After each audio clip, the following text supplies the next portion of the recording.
Li Lianying was poor, very poor. He sold firewood outside Beijing. He had no surname, no status, no future, until one morning he walked into a dark room and came out, bleeding, between the legs. He had done what thousands feared. He had paid a barber to take it off, with a knife used to cut chickens. No medicine, no mercy, just one goal, to serve in the Forbidden City. Not everyone was accepted, only the clean ones. And Li was now very, very clean. But he wasn't done. He did not come to serve. He came to rise. Inside the palace, eunuchs were everywhere. They cleaned, they bowed, they disappeared. But some whispered, and some listened. Li started low, sweeping near the Empress's chamber, silently watching, carefully copying her tone, her taste, her tempo. He learned that power was not loud. It was soft, silk-like, wrapped in incense and poison. When Empress Dowager Cixi turned her head, Li was already waiting, smiling, silent, useful. She liked that. In less than a year, he had her attention. In 3, he had her trust. In 5, he held the keys to her bedroom, and with them, the empire. He had no children, no wife, not even a penis, and yet he ruled the Forbidden City. This is not a metaphor. This is China, and this is the story of the man who gave up his manhood to become more powerful than the emperor. Li Lianying never raised his voice. He didn't need to. He had something sharper, access. He brushed the Empress's hair, applied her rouge, held her mirror, and listened. Every sigh, every insult, every silence. He memorized them all. While ministers debated outside, Li served tea. But he was watching. Who bowed fastest? Who avoided her eyes? Who smelled of fear? At night, he repeated names into her ear, softly, gently, with purpose. A general with ambition, a cousin with complaints, a concubine with charm. Cixi trusted no one, except her reflection. And Li held the mirror. Soon, Li was more than a servant. He became her filter and her funnel. No one saw her, unless he allowed it. No document reached her, unless he read it. No enemy was punished, unless he nodded, he whispered. They died. He smiled. They vanished. Officials hated him, but feared him more. They mocked his walk, his voice, his missing manhood. But when he entered the court, they stood. When he left the room, they exhaled. Li didn't command armies. He didn't need armor. He had silk. He had secrets. And one empress who trusted no man. So she trusted him. Li Lianying didn't scream. He didn't punish. He didn't even speak much. He observed. A concubine caught the emperor's eye, twice. Her laughter echoed. Cixi paused her meal. Li noticed. The girl fell ill that evening. Mild fever, no alarm. But she never woke up. No blood, no autopsy, only incense. And Li, offering warm towels, hands clean, smile calm. He didn't write orders. He didn't carry knives. He carried tea and whispers. In the Forbidden City, ambition was fatal. A wrong glance, a loud laugh, could be enough. Li knew. He didn't need to accuse. He only needed to suggest. She speaks too much. He lingers by your mirror. Perhaps someone is jealous of you, Your Majesty, he whispered. Cixi listened. People disappeared. He became the filter. What she saw, what she feared, what she destroyed. And every time Li was nearby, arranging flowers, folding robes, saying nothing. But the room grew colder. The officials suspected. The servants whispered. Yet no one dared speak his name too loudly, because those who did stopped appearing altogether. Cixi hated portraits. She said they lied, too stiff, too dead. So she looked in mirrors, polished bronze, imported glass, shallow water in jade bowls. She studied herself, every morning, every evening, for decades, and behind her always stood Li Lianying, holding the comb, fixing the light, matching the rouge. He didn't speak, but he adjusted. When she was angry, he used cooler tones.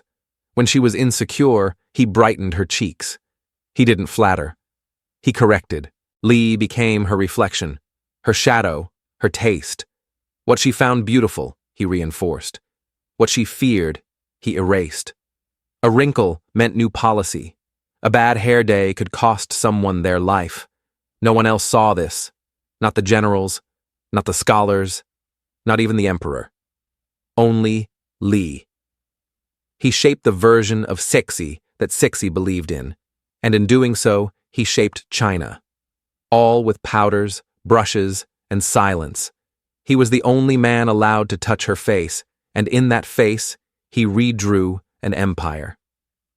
The emperor was 6 years old. He cried when tired. He played with wooden horses. He signed no laws, made no decisions, gave no commands, and yet he wore the crown. The real rulers sat behind a curtain. 2 women, Cixi and her co-regent, but only one had Li.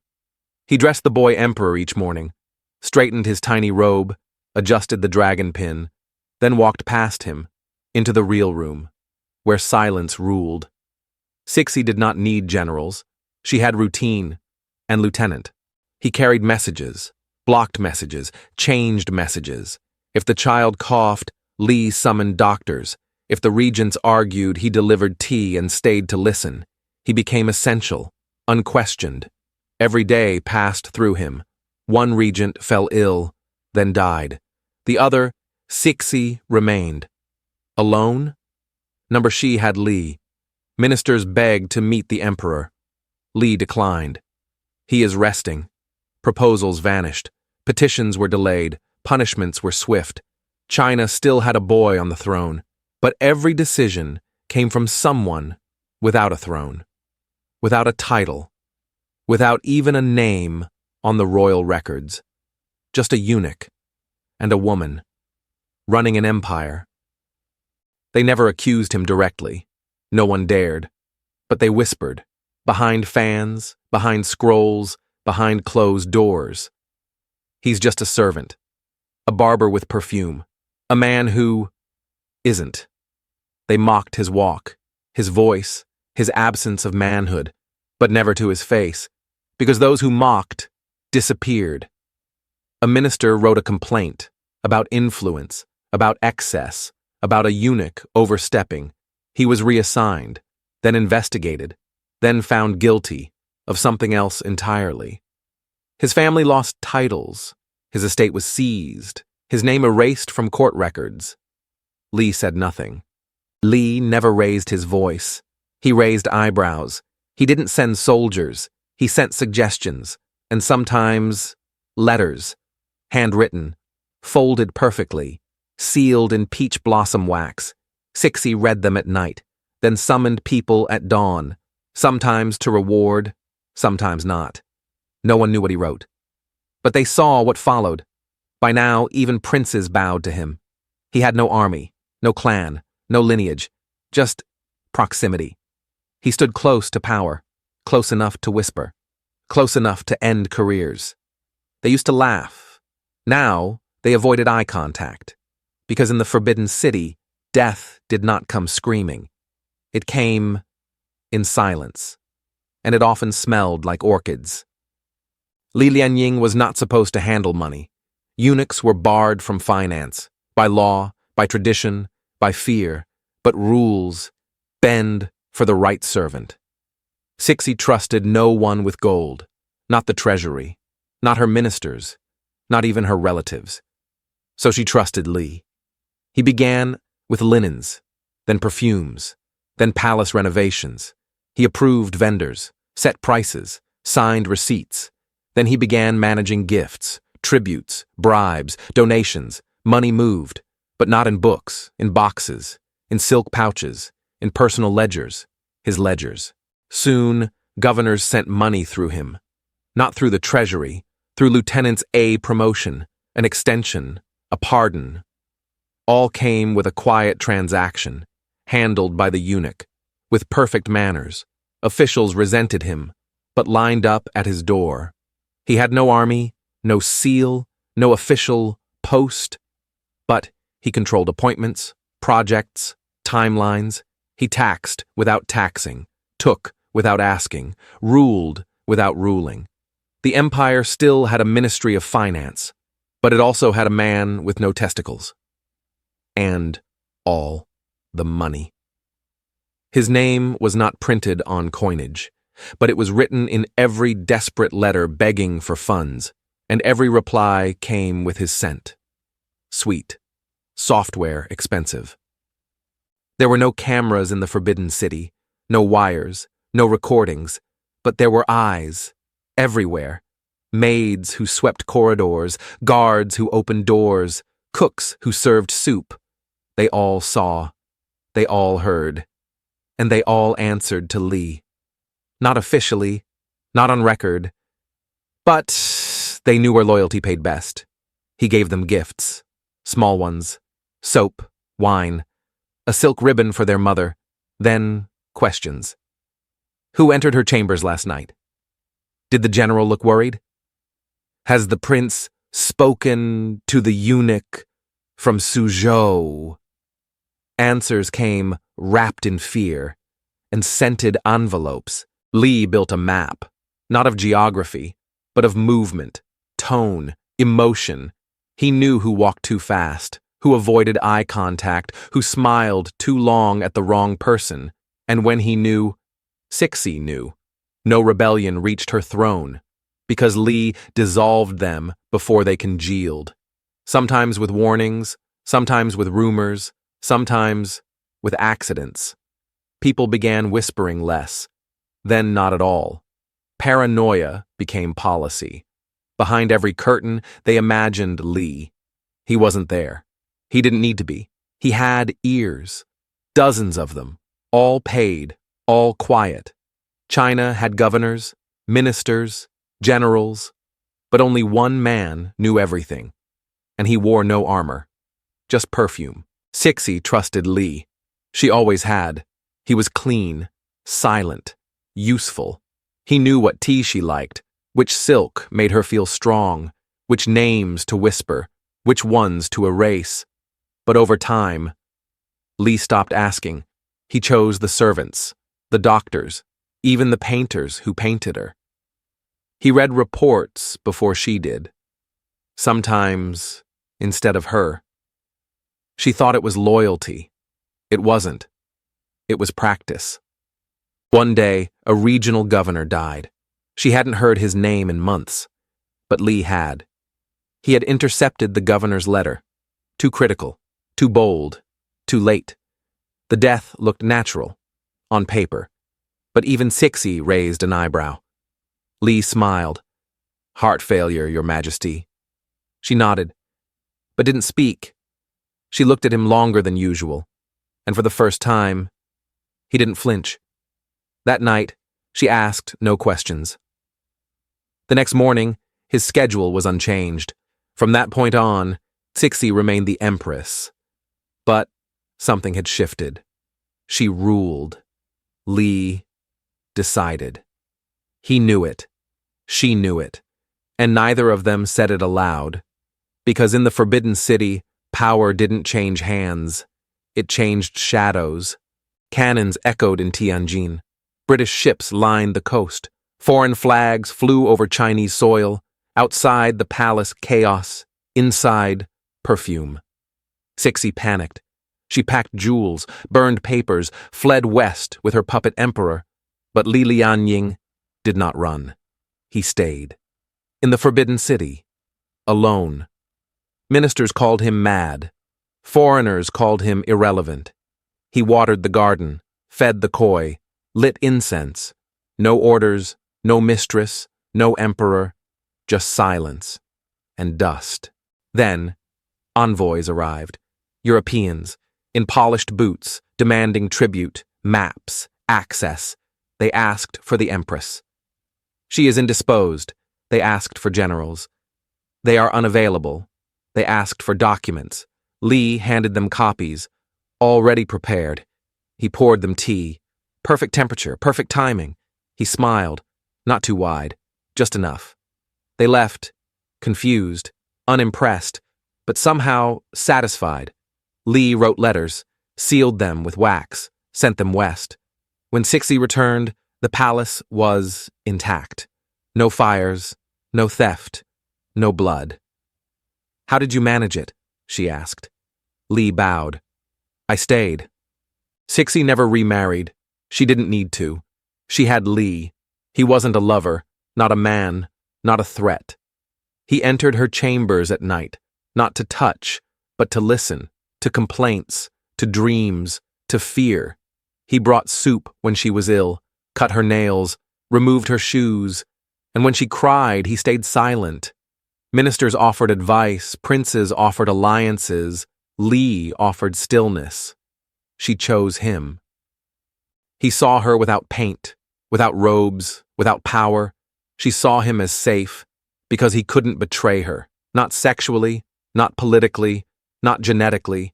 He had no dynasty, no wife, no children, no future, only her. That made him the perfect man, and more powerful than all the others. He decided who met her, when, how long, what to say. He carried her moods like ritual, understood her silence better than her words. In court, men bowed to her, but they bowed deeper when Li entered the room. Because even the Empress sometimes waited for his nod. Cixi screamed often, at ministers, at concubines, at her son. She threw cups, tore scrolls, dismissed servants mid-meal, but never Li. Not once. He spilled tea once. She apologized. He disagreed in council. She paused, then changed the subject. Others lived in fear. Li moved calmly. Because Cixi wasn't angry with him. She was afraid. Afraid of what he knew, afraid of what he kept silent, afraid of waking up and finding him gone. He had become her memory, her filter, her mirror, her rhythm. If he vanished, so would her structure. She needed him more than she admitted, and he knew it. He never abused it. He didn't gloat. He didn't grab. He stayed. He adjusted the cushion beneath her back. He told her when she looked tired. He reminded her to rest. And so, she never raised her voice. Because for a woman who ruled millions, Li was the only person she couldn't replace. And she knew it. There was no trial, no exile, no fall from grace, just silence. One morning, Li Lianying didn't appear. No footsteps, no perfume, no knock on the Empress's door. She asked once, "Where is he?" No answer. She didn't ask again. By evening, he was officially resting. By next week, he was retired. He never came back. No funeral at court, no titles revoked, no honors stripped, no portrait removed. He simply ended. Some say he died of old age. Some say poison. Some say he chose the day himself. What mattered was how quiet it was. The man who held the empire's breath took his last without a sound. Cixi did not cry, but she never let anyone take his quarters. They remained sealed. For years, ministers waited for a new favorite. None came. Power returned to the throne, sort of. But the rhythm was off, the mirrors dimmed, the corridors echoed differently. Because Li wasn't just a man, he was an operating system. And, when it shut down, the empire flickered. Li Lianying was buried in secret. No imperial guards, no royal processions, just whispers. The Empress was still alive, but said nothing. He was laid to rest outside Beijing, a modest tomb, too modest. For a man who ran an empire, it felt unfinished. Then came the rumors. That tomb is full of gold. They say he melted bribes into bricks. He's richer than the emperor ever was. The poor believed it. The desperate believed it more. And one night, someone acted. The tomb was opened. Not by scholars, not by historians, by thieves. What they found, no one fully knows. Some say it was empty. Others say they found coins. Others, a body covered in silks stitched with diamonds. Whatever it wasn't enough, because they kept digging. Again, and again. Today, Li's tomb is cracked, disturbed, stripped bare, his name barely legible, his legacy smeared with mud and speculation. He had no children to protect it, no dynasty to defend it, no monument to frame it, just stories. And an empty grave. Fitting for a man who built everything without leaving a trace. Li Lianying left no heirs, no sons, no name passed on, just silence. His mansion was seized, his records vanished, his portrait burned. Historians debated his loyalty. Was he devoted? Was he dangerous? Was he both? The forbidden city moved on. New emperors, new servants, new whispers. But none quite like him. Every eunuch after was measured against his shadow. Every empress after was asked, "Do you have your own Li?" None did. He became a symbol of excess, of loyalty, of fear. A man with no bloodline but fingerprints everywhere. People avoid saying his name in temples, superstition, or guilt. Tourists visit his broken tomb, snap photos, then walk away. But old guards, those who still remember, say one thing. At night, the inner corridors sometimes smell like orchids. No footsteps, no voice, just that scent, faint, expensive, familiar. They say it means Li is walking again, not to rule, not to haunt, just to make sure everything is still in order.